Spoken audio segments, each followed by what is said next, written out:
Assalamualaikum warahmatullahi wabarakatuh. Selamat siang, salam sejahtera untuk kita semua.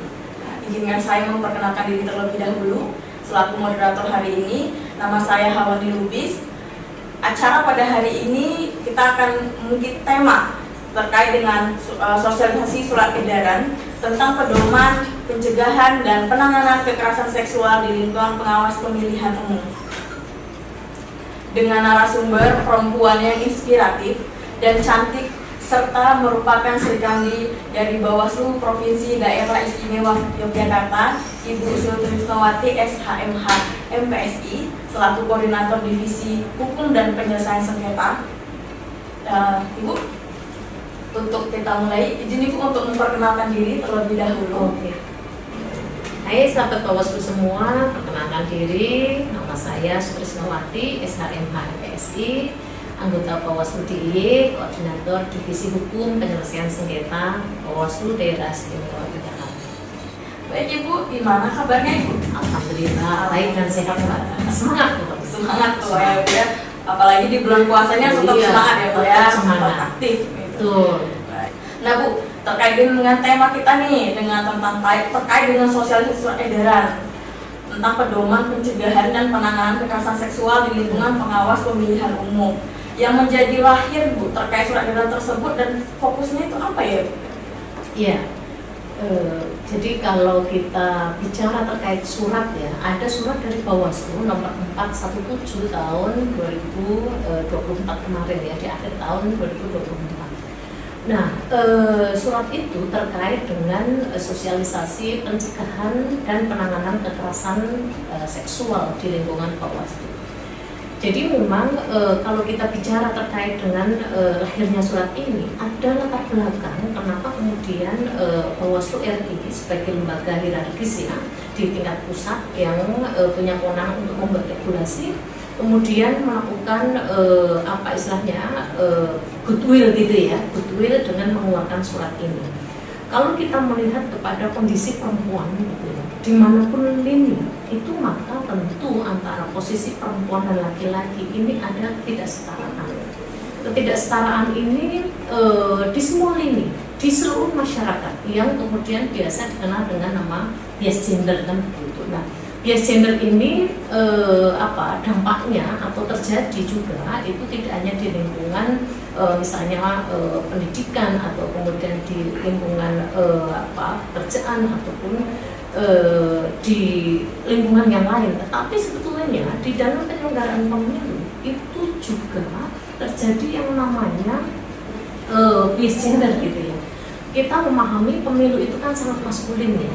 Pemilu sangat maskulin, yang mana kemudian ada beberapa hal yang kemudian menjadikan kita semua itu ketika ada dua jenis kelamin ini masuk pada ranah pemilu ini atau penyelenggaraan pemilu, maka kemudian ada istilah-istilah yang kemudian disematkan kepada perempuan, yang mana istilah-istilah itu sebetulnya lahir karena ada budaya yang dibangun secara bias gender begitu, yang akhirnya itu adalah memojokkan perempuan. Nah, budaya-budaya ini yang kemudian budaya yang potensi merugikan perempuan, budaya-budaya yang namanya adalah misoginis ya, budaya yang sangat memojokkan perempuan. Contoh misalnya, perempuan kok menjadi pemimpin gitu ya. Nah, perempuan kok kemudian menjadi penyelenggara pemilu, perempuan kok gitu. Seringnya adalah istilah-istilah perempuan yang kemudian dipandang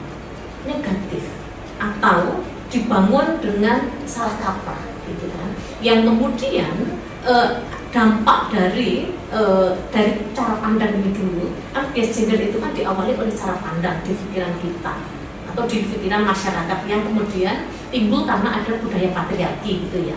Nah, dari pikiran kemudian dari jadi perspektif kan. Nah, jadi perspektif kemudian akan muncul pada tindakan atau perilaku. Nah, tindakan atau perilaku kemudian muncul menjadi perbuatan. Nah, mana perbuatan-perbuatan ini yang kemudian nanti akan berpotensi menjadikan kekerasan berbasis gender itu pada perempuan. Kenapa kemudian perempuan? Karena memang ada sejarah panjang yang menjadikan kondisi itu kemudian belum equal gitu atau belum setara antara perempuan dan laki-laki, yang mana ini kemudian mengamanatkan, regulasi mengamanatkan adanya kesetaraan dan keadilan gender dalam semua lini kehidupan, termasuk adalah Bawaslu sebagai badan penyelenggara pemilu ya, atau badan pengawas pemilihan umum, yang mana di dalam lingkungan Bawaslu itu juga menjadi bagian dari inspirasi gitu kan, untuk mewujudkan yang namanya pemilu inklusif ya. Yang namanya pemilu inklusif itu tidak akan bisa terjadi kalau kemudian masih ada lingkungan yang membuat dua jenis kelamin ini tidak setara atau tidak equal gitu. Nah, ini yang kemudian menjadi perhatian kita bersama, dan beberapa waktu yang lalu, berarti pada akhir tahun, tepatnya September 2024 kemarin, Bawaslu RI bekerjasama dengan IFES Internasional itu menyelenggarakan pelatihan gitu ya, sebelum munculnya surat edaran atau surat keputusan ya 417 tadi, yang mana pelatihan itu adalah pelatihan kekerasan berbasis gender untuk seluruh pimpinan Bawaslu provinsi. Nah, ini adalah bagian dari goodwill untuk menyiapkan, untuk kemudian memberikan perspektif bahwa yang namanya lingkungan yang aman dan nyaman itu adalah kebutuhan semua. Sistem pemilu yang inklusif itu adalah sistem pemilu yang menjadi kebutuhan dari sistem demokrasi. Jadi tidak bisa dipisahkan dari sistem demokrasi yang dipilih di negara ini. Nah, kemudian oleh Bawaslu RI, goodwill itu dikonkretkan setelah ada pelatihan ke jajaran ya, di tingkat RI, kemudian dibuat putusan yang mana keputusan itu sebagai goodwill konkret terhadap keberpihakan dari Bawaslu RI gitu ya, atau lembaga Bawaslu gitu, sebagai bagian dari penyelenggara pemilu, bahwa yang namanya kekerasan berbasis gender itu adalah kekerasan yang harus dihapuskan, yang harus diminimalisasi, dan tidak boleh ada ruang sedikit pun untuk kemudian terjadi. Kemudian dari surat itu menunjukkan bahwa Bawaslu RI punya komitmen yang luar biasa, yang kemudian harus ditindaklanjuti oleh Bawaslu provinsi untuk kemudian menyampaikan ke jajaran di bawahnya. Kalau kita bicara pengawas pemilu, maka surat keputusan ini tidak hanya berlaku untuk komisioner, tetapi seluruh pengawas. Yang namanya pengawas itu adalah baik komisioner maupun jajaran sekretariat. Nah, ini yang kemudian menjadi penting, harus kita sambut dengan alhamdulillah gitu ya, alhamdulillah rabbil alamin, ada goodwill yang luar biasa, ada political will dari Bawaslu RI begitu, untuk bagaimana mewujudkan gitu ya pemilu atau sistem pemilu yang inklusif, yang kemudian adil dan setara untuk semua jenis kelamin. Demikian. Iya, luar biasa ya Bu penjelasannya. Baik Ibu, lalu bagaimana Bu terkait dengan ruang lingkup dari surat edaran tersebut? Oke. Jadi surat edaran ini itu sangat komprehensif ya. Kalau kita membaca dari hulu sampai hilir itu diatur. Dari bagaimana tugas dari Bawaslu ketika contoh misalnya kita di Bawaslu provinsi dan kabupaten kota gitu ya, dalam menjalankan atau menindaklanjuti dari surat putusan ini. Dari hulu sampai hilir itu maksudnya adalah bahwa kalau bicara kekerasan berbasis gender itu kan terutama itu ada 4 ya. 1, kekerasan ekonomi, yang kedua fisik, psikis, dan seksual. Nah, kalau kekerasan ekonomi memang tidak menjadi bagian terutama ya, tetapi sebetulnya kalau kita bicara kekerasan seksual itu biasanya adalah sudah include di sana biasanya ya. Jamak yang terjadi itu yang namanya kekerasan seksual itu adalah jamak terjadi di dalamnya ada kekerasan fisik dan psikis. Nah, maka kemudian lebih seringnya adalah disebut dengan kekerasan seksual. Jadi kalau saya bicara kekerasan berbasis gender dan kekerasan seksual itu sama gitu ya, sebagai pemahaman kita untuk memudahkan saja. Nah, maka di dalam surat keputusan ini itu diatur bagaimana kita menindaklanjuti dari melakukan pencegahan dilakukan dengan sosialisasi, diatur di situ. Bagaimana upaya-upaya bisa kita lakukan untuk kemudian bisa meminimalisasi, itu satu. Yang kedua, bagaimana kemudian bisa membangun kesadaran. Yang ketiga, bagaimana kemudian bisa melakukan upaya konkret itu terhadap sosialisasi yang sudah kita lakukan ini. Apakah kemudian sosialisasi hanya kepada para perempuan? Tentu tidak. Sosialisasi dilakukan kepada semua pengawas, baik perempuan maupun laki-laki, karena memang ini untuk kita semuanya, tugasnya adalah kita semuanya. Nah, selain pencegahan juga dilakukan di situ ya, di dalam regulasi itu ada juga tindak lanjut jika kemudian nanti ada kekerasan terjadi di lingkungan badan pengawas. Apa kemudian yang harus dilakukan? Bahkan kemudian ada banyak hal yang kemudian perlu kita pahami. Contoh kecil misalnya begini, istilah-istilah yang biasanya identik itu kebanyakan itu ketika bicara misalnya korban itu kan cenderung berkonotasi negatif ya. Maka kemudian dihaluskan seperti standar internasional itu menjadi survivor atau menjadi penyintas itu. Kemudian di sana juga ada pengertian-pengertian bagi pihak-pihak yang kemudian baru membaca atau baru punya pemahaman terkait dengan isu ini. Nah, kemudian di sana juga diatur juga terkait prinsip-prinsip bagaimana kemudian sangat berpegang teguh atau sangat memperdomani yang namanya hak asasi manusia. Yang namanya korban itu kan seringnya akan jika terjadi sebuah kekerasan ada korban, maka biasanya yang sering disalahkan adalah perempuan, kan begitu. Misalnya, oh iya, karena kamu centil sih, maka kamu begini gitu ya, maka layak menjadi korban, kan begitu.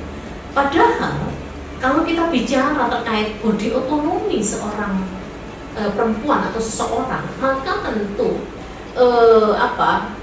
otonomi tubuh itu kan kembali ke masing-masing ya. Tidak bisa kemudian kita mensamaratakan saja. Nah, ini yang kemudian menjadi bagian dari hal yang diatur secara detail di situ. Kemudian bagaimana kemudian di dalam aturan ini juga diatur berperspektif pada korban. Ketika terjadi kasus, maka tentu harus mengacu kepada apa yang dibutuhkan dari korban. Jadi makanya berpusat pada korban tadi, selain body otonomi gitu ya. Kemudian ketika misalnya ada kasus itu, maka kemudian harus bekerja sama dengan pihak lain yang memang punya skill, punya fasilitas bagaimana untuk kemudian memberdayakan, artinya korban ini dimampukan untuk menjadi penyintas atau survivor. Karena kalau menjadi penyintas atau survivor itu adalah sudah berdaya, tidak hanya kemudian belum selesai dengan dirinya, tetapi harus kemudian menjadi bagian yang harus melawan yang namanya kekerasan berbasis gender. Kemudian yang lain lagi juga adalah ketika terjadi kasus itu juga ada bagaimana perlindungan yang harus dilakukan. Langkah-langkahnya seperti apa, kemudian pemulihan-pemulihan yang harus dilakukan seperti apa, itu diatur secara detail. Bahkan ketika sampai kepada ranah kepolisian, itu kemudian apa yang harus dilakukan, tahapannya seperti apa, maka di sini secara lengkap diatur. Nah, ini yang kemudian membekali kita sebagai bagian dari mewujudkan penyelenggaraan pemilu yang inklusif itu tentu diawali dari kita sendiri, dari lingkungan kita.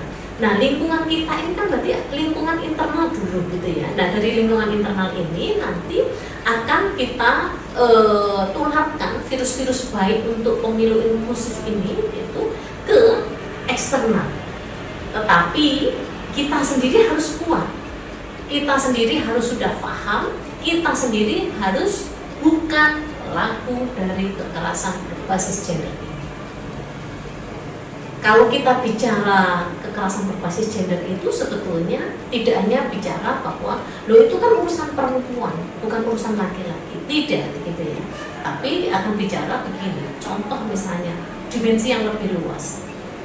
ketika bicara pemilu itu kan suksesi kepemimpinan ya, atau pergantian kepemimpinan. Nah, pergantian kepemimpinan itu akan menjadi berintegritas ketika diawali tentu dari perencanaan program kegiatan, perencanaan regulasi yang juga adil dan setara untuk semua jenis kelamin. Contoh misalnya di penyelenggaraan pemilu 2024 kemarin, yang mana ini menjadi perhatian seluruh pegiat perempuan gitu ya.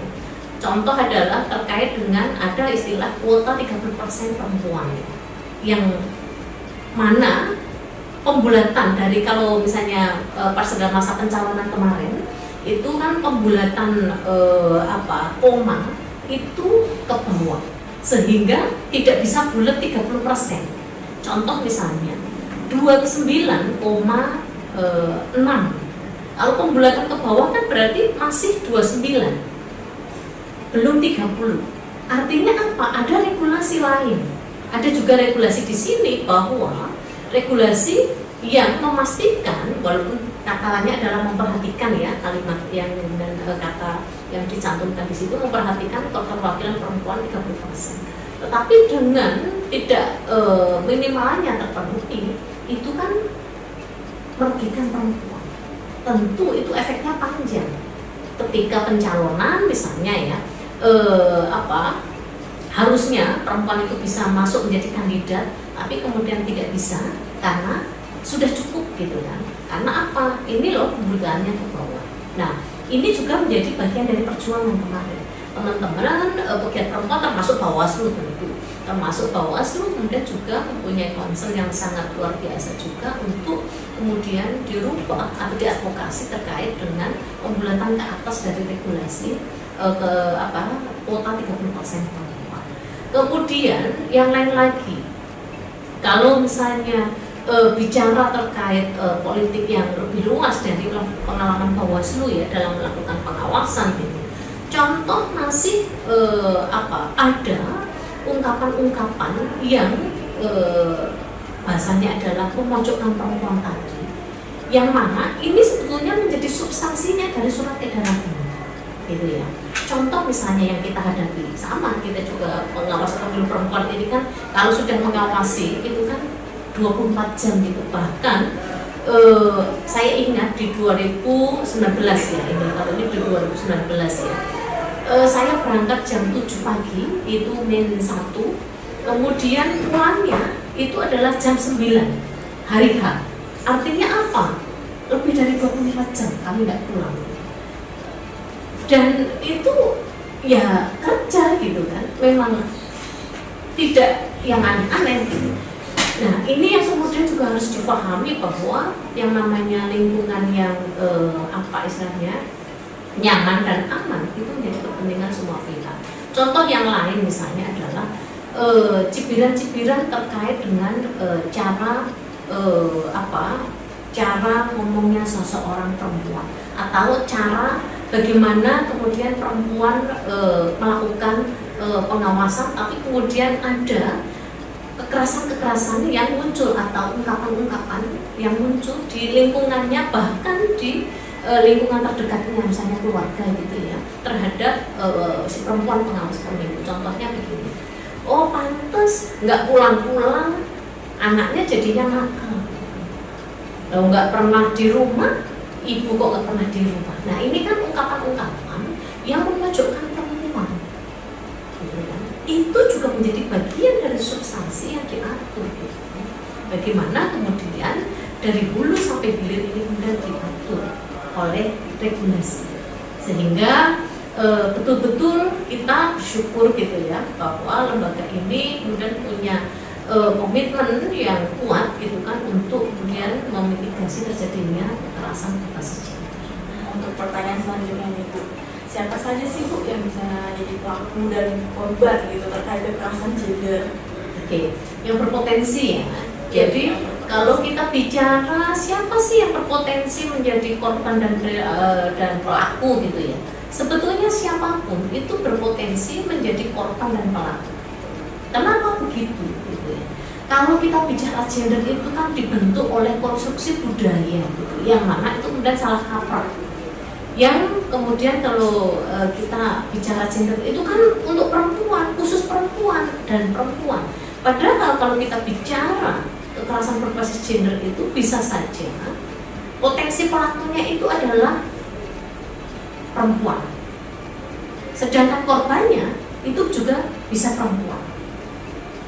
Atau yang lain misalnya pelakunya adalah perempuan, korbannya adalah laki-laki, atau justru adalah perempuan dan laki-laki, jadi pelaku dan korban, atau sebaliknya, atau laki-laki dengan laki-laki. Jadi contoh konkret ya, contoh konkret itu begini. Misalnya kalau ada ungkapan-ungkapan bahwa perempuan itu kan tidak logis, perempuan itu kan harus lembut, laki-laki harus tegas, dan banyak ungkapan-ungkapan yang maskulin dan feminin kan begitu. Nah, padahal kenyataannya di lingkungan badan pengawas ini ada banyak karakter perempuan dan laki-laki. Contoh misalnya Mbak Awani ini kan cantik, ya kan? Tapi kemudian kalau bicara perempuan Jawa pada umumnya itu bukan gitu ya, karena perempuan Jawa pada umumnya itu lembut gitu ya, hanya kemudian tegasnya itu kelihatan gitu. Dan istilahnya berbeda dari perempuan Jawa pada umumnya dengan Mbak Wani. Karena apa? Mbak Wani itu cenderung lebih kaskas kalau bahasa Jawa itu, lebih maskulin lah kalau saya bilang gitu ya. Karena apa? Ya tadi itu, perempuan itu tidak seluruhnya itu feminin, laki-laki juga tidak seluruhnya maskulin. Maka itu juga tidak bisa diuyak-uyak. Contoh misalnya, saya bilang ke Mbak Awani ini, contoh saya melakukan kekerasan berbasis gender, contoh ya, sebagai contoh misalnya, cantik sih cantik, sayang, kan, kasar, sayang, contoh itu contoh. Perempuan dengan perempuan, harusnya perempuan itu kan lembut, nggak ada sama sekali. Nah, itu adalah contoh ya kekerasan berbasis gender yang kemudian dilakukan pelakunya adalah perempuan, korbannya adalah perempuan. Itu contoh ya sekali lagi. Kemudian laki-laki dengan laki-laki bisa juga begitu. Misalnya laki-laki tapi kemudian lembut. Terus kemudian sebagai laki-laki juga bahasanya adalah komen gitu ya, komen. Tetapi komennya ini adalah terhadap relasi kuasa. Relasi kuasa itu misalnya begini. Loh, laki-laki itu kan biasanya kuat. Masa laki-laki kok melambai? Misalnya begitu. Bagaimana kira-kira bisa perasaannya? Tentu kan nggak nyaman gitu. Saya itu begini juga, saya laki-laki, misalnya punya pasangan, punya anak juga misalnya seperti itu. Tapi karena berbeda dari umumnya yang kemudian samaratakan bahwa laki-laki itu ya berperilaku ya harus kuat, harus kasar, harus, padahal tidak semua laki-laki maksudnya tegas ya, bukan kasar, tapi kemudian tegas, logik gitu. Ya tidak semuanya bisa begitu gitu. Jadi setiap orang itu unik, berbeda-beda antara satu dengan yang lain, entah laki-laki atau perempuan. Sehingga siapapun itu berpotensi menjadi pelaku atau korban gitu kan. Nah, terkait dengan pelaku atau korban ini, maka kemudian jangan sampai merasa bahwa saya kan bukan pelaku, saya juga nggak pernah menjadi korban gitu kan. Karena kita tidak tahu, dinamika itu kan selalu ada. Dinamika itu kan selalu istilahnya terjadi, yang mana upaya-upaya untuk pelestarian patriarki atau patriarkal, budaya patriarkal ini itu kan sangat luar biasa. Dan ini yang kemudian menjadi salah satu tantangan untuk mewujudkan pemilu yang inklusif. Saya ingat sekali ketika saya melakukan monitoring ke kabupaten ya, di mana teman-teman pengawas pemilu perempuan itu bercerita, atau kabupaten pertama adalah yang ekor. Mereka bercerita bahwa ketika sedang pengawasan, kemudian melakukan himbauan yang kemudian potensi melakukan istilahnya pelanggaran, gitu ya. Jadi panitia atau tim kampanyenya itu adalah laki-laki. Nah, ketika perempuan yang kemudian pengawas pemilu perempuan itu yang melakukan himbauan itu, Maka kemudian ada juga dialami beberapa bentuk kekerasan verbal yang diterima oleh pengawas ad hoc ini. Contoh misalnya, Pak, nggak boleh ada amplop loh ya, gitu kan? Nggak boleh ada amplop karena ini nanti bisa potensi politik uang, gitu kan? Ngobrol gitu kan? Kamu itu perempuan, sudahlah pulang saja, anakmu nunggu di rumah, misalnya seperti itu. Ungkapan-ungkapan yang misoginis ini kan sangat nggak nyaman gitu ya. Padahal kesini punya surat tugas gitu kan, dan lain-lain. Nah ini yang kemudian menjadi bagian harus kita sosialisasi secara terus-menerus gitu kan, agar kemudian pelaku dan korban itu kemudian tidak ada. Yang ada adalah bagaimana penyelenggaraan pemilu itu bisa inklusif. Kalau bicara inklusif itu kan bicara bagaimana kemudian pemilu itu bermakna, pemilu itu kemudian fahami, kemudian diikuti oleh semua tanpa kemudian terkecuali, tanpa kemudian juga ada unsur-unsur yang membuat tidak nyaman, gitu ya. Baik di regulasi, contoh tadi misalnya yang kuota 30% pembulatan ke bawah tadi, kemudian dalam lingkungan, gitu ya, baik lingkungan internal maupun lingkungan eksternal. Contoh misalnya lingkungan eksternal itu adalah kita sedang pengawasan. Nah, ini juga menjadi bagian dari concern dari kita, gitu, sehingga nanti di dalam bicara terkait dengan pengutamaan pemilu yang inklusif itu akan menjadi kepentingan bersama, bukan kepentingan perempuan, tapi kepentingan perempuan dan laki-laki yang akhirnya akan menjadi kepentingan dari kita. Nah, untuk pertanyaan selanjutnya nih, bagaimana Bu kalau misalnya terdapat nih kekerasan gender di lingkungan Bawaslu? Kira-kira apa sih Bu, bagaimana penanganannya? Oke. Jadi kalau kembali lagi ya, bahwa potensi korban dan pelaku itu siapapun bisa berpotensi gitu ya. Maka kemudian pentingnya sosialisasi dan mitigasi untuk kemudian sama-sama kita laki-laki dan perempuan untuk wujudkan pemilu yang inklusif gitu ya. Nah, bagaimana jika terjadi sudah dilakukan sosialisasi secara masif gitu ya oleh semua, kita sudah saling mengingatkan, kita juga sudah saling membuat kegiatan yang contoh misalnya sosialisasi melalui media sosial seperti ini, tapi tetap saja terjadi. Misalnya terjadinya itu begini kan, kita dari yang ringan dulu. Misalnya kita mendengar, ada loh, misalnya kita mendengar ada seseorang yang kemudian menjadi korban gitu kan. Apa yang kita lakukan? Gitu kan? Ketika misalnya kita mendengar, jika kemudian itu adalah kita di lingkungan kita, maka terutama kita sebagai pimpinan gitu ya, terutama sebagai pimpinan gitu, maka tentu kita jangan mengabaikan. Kita tentu harus mencari informasi, apakah itu hanya hoax atau informasi itu betul. Karena pada umumnya korban kekerasan itu tidak berani speak up, biasanya adalah diam, padahal diam itu membuat dia semakin terpuruk. Yang kadang-kadang tidak difahami oleh secara umum individu yang lain itu adalah bahwa kayak gitu saja, hanya begitu saja kok menjadi masalah. Padahal tingkat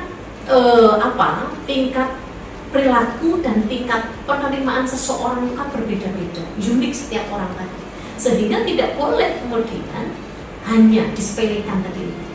Nah, maka ketika ada informasi, cari, kita sebagai pimpinan tentu harus mencari, menanyakan, kemudian bahasanya adalah menindaklanjuti dari informasi ini. Kemudian ketika ada misalnya sudah ya, misalnya ada perempuan atau ada laki-laki, tidak hanya perempuan, tapi kemudian ada laki-laki yang merasa menjadi korban, kemudian curhat dulu dari teman ke teman, kemudian teman itu karena nggak berani langsung kepada pimpinan, kemudian langsung temannya itu baru bicara ke pimpinan, gitu kan. Terus bagaimana sikap kita? Tentu yang pertama adalah kita tidak boleh menyalahkan, tidak boleh memandang negatif. Ayo genap, Mbak Awan nikahi kasar kok, nggak boleh begitu. Gitu ya. Tetapi yang harus kita lakukan adalah justru kita harus empati.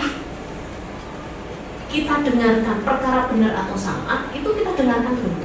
Kita berikan kesempatan dulu.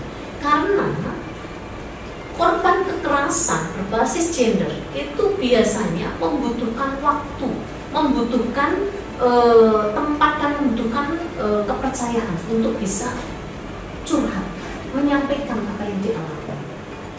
Karena ada relasi kuasa yang menjadi akar masalah, yang itu nanti akan menjadi bagian dari pertimbangan seseorang yang menjadi korban untuk mencari pertolongan atau untuk kemudian mengadvokasi dirinya. Karena secara umum kan ketika mengalami begini yang disalahkan adalah perempuan, gitu ya. Walaupun kemudian apa istilahnya tidak selalu perempuan, apakah bisa laki-laki? Tentu bisa.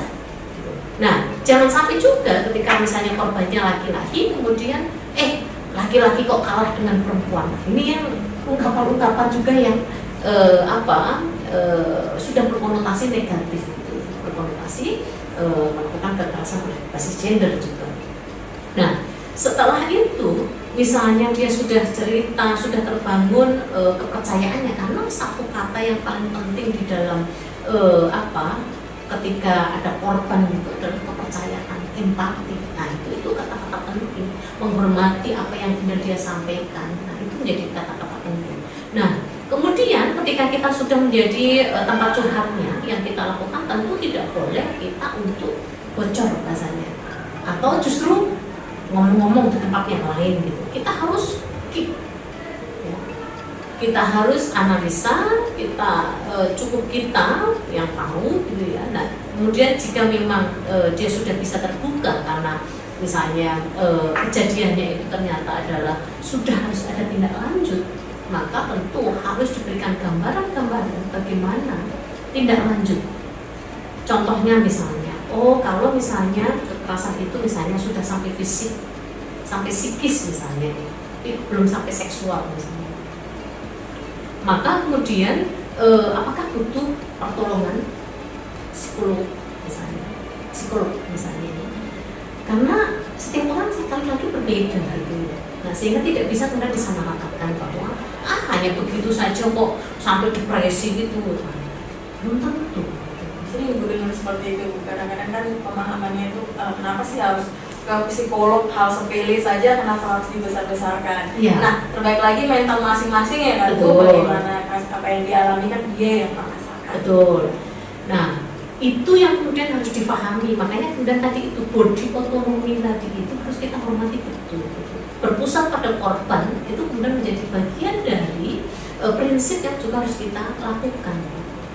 Nah, yang lain lagi juga biasa muncul juga itu adalah ketika bicara kekerasan seksual, gitu kan kekerasan seksual itu ruang lingkupnya luas. Tidak hanya kekerasan, ini mohon maaf, bicara secara pembelajaran dewasa ya. Jadi tidak hanya sebatas hubungan seksual, tetapi bicara kekerasan seksual itu adalah lebih luas maknanya. Contoh misalnya kekerasan verbal tetapi berkonotasi seksual. Contoh tadi misalnya yang body shaming, bahkan hal-hal yang mungkin dianggap candaan bulian, jika seseorang itu kemudian tidak terima, ya itu bisa juga disampaikan bahwa saya nggak nyaman, gitu kan. Jangan saya menjadi bagian dari bulan-bulanan atau body shaming tadi itu misalnya. Atau misalnya yang lain, pembunuhan karakter. Misalnya status-status seseorang, nggak boleh juga. Contoh status ini, mohon maaf tidak ada maksud untuk kemudian merendahkan atau melakukan kekerasan, tidak. Contoh misalnya yang statusnya single parent, entah laki-laki atau perempuan, atau tidak single parent tapi memutuskan untuk tidak menikah. Apakah boleh? Boleh. Itu pilihan masing-masing. Nah, ini kecil bagi sebagian orang, masyarakat secara umum, tetapi besar bagi individu itu. Nah ini yang kemudian kita harus hati-hati. Dan contoh misalnya melakukan apa istilahnya nyinyir terhadap status seorang single parent gitu ya. Misalnya, oh iya sih kamu single parent misalnya seperti itu. Entah apa, tapi intinya dibangun adalah terhadap single parent seseorang gitu. Dan itu menjadi apa istilahnya kesedihan luar biasa bagi individu itu. Apakah itu masuk kekerasan berbasis gender? Iya, dan itu korban? Iya. Gitu. Jadi makna dari kekerasan berbasis gender atau kekerasan seksual di dalam regulasi ini itu sangat luas.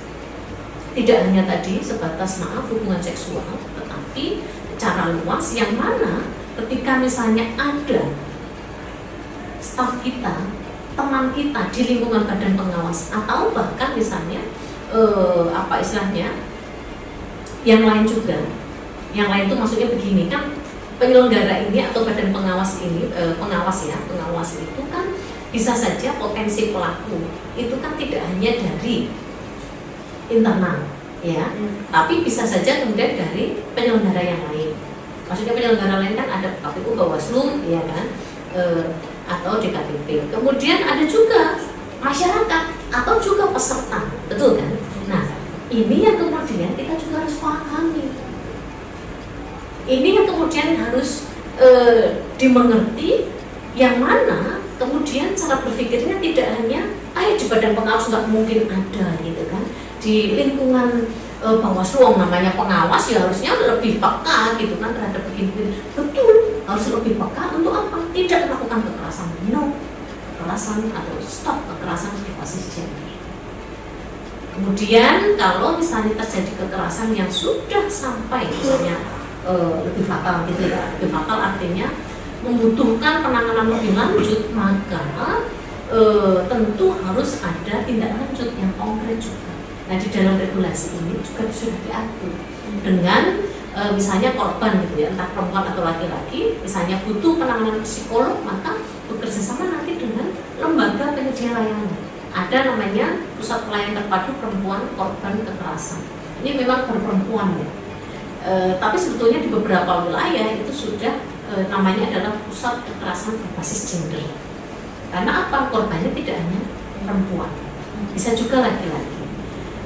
Nah, maka di sana lengkap. Ada namanya psikolog, ada medis, ada psikiater, ada polisi, ada jaksa, ada para legal, ada kemudian yang kemudian petugas-petugas yang sudah sangat terlatih, karena di dalam regulasi itu sangat diatur secara ketat gitu ya, bagaimana kekerasan seksual ini. Jadi sudah ada undang-undang nomor 12 tahun 2022 tentang tindak pidana kekerasan seksual. Jadi ini sebetulnya menurut saya luar biasa, badan pengawas ini punya concern yang luar biasa untuk kemudian menindaklanjuti undang-undang yang sudah dibuat oleh Republik Indonesia.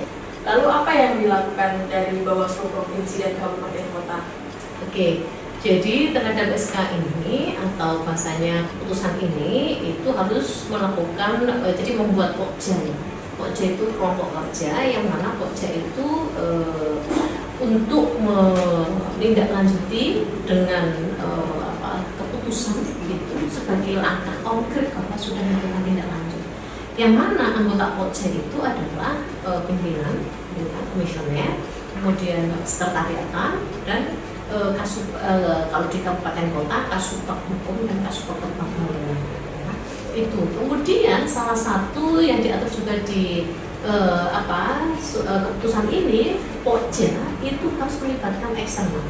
Eksternal itu adalah lembaga penyedia layanan perempuan korban kekerasan, sehingga nanti memang harus melakukan tindak lanjut begitu ya, audiensi ke dinas atau pemerintah begitu yang fokusnya atau dinas pemberdayaan perempuan gitu ya, untuk kemudian bisa dilakukan mungkin kerjasama.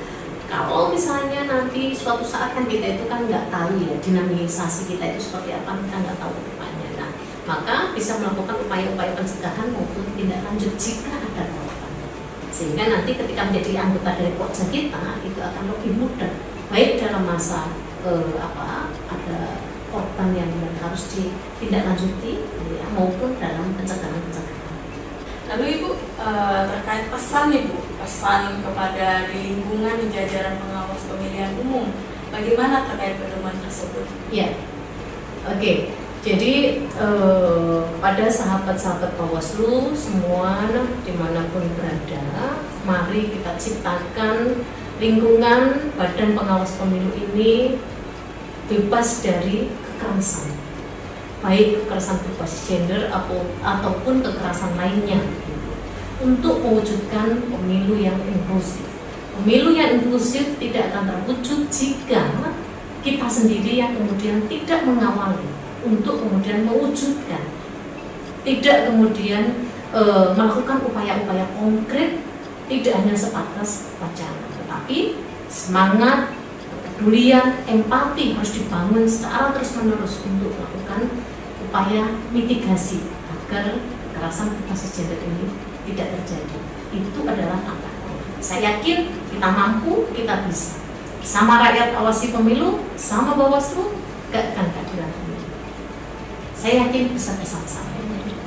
Baik Ibu, sebelum kita tutup acara nih, mau adalah sepatah dua kata atau kata semangat gitu Bu, untuk sahabat-sahabat Bawaslu yang di luar sana lagi menjalankan ibadah puasa nih Bu, gitu.